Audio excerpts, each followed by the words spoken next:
The multiples are kind of 75th percentile or 80 percentile. So there's no question, we're somewhere in a cycle where the values are higher, but the growth opportunity coming from AI is significant. But I'm certainly in the camp that there are going to be winners and losers. Capital's been allocated to companies that are going to be hugely important companies, and it's going to be allocated to companies that ultimately, won't make it or won't succeed in that context. And ultimately, whenever we have a new technology, especially at scale, and you have significant capital formation around it, there are going to be winners or losers. We're not smart enough, to pick them all. And ultimately, there's a rebalancing. But I think the long-term trends around this technology, the opportunity for productivity gains, for some great companies to be formed is really quite exciting. How about how you're using it internally at Goldman Sachs? Because you've made a lot of comments in the past about how this can really do the work for investment bankers much faster.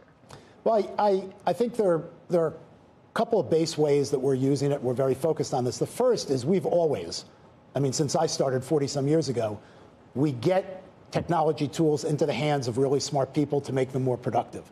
So I always joke about doing a common stock comparison 40 years ago. It took 6 hours. You had to go to the library, go get microfiche to get back issues of the Wall Street Journal. Now somebody can do it in seconds. It doesn't mean we don't have a lot of very smart young people doing a lot of work. They're just doing different work than they did when I started 40 years ago.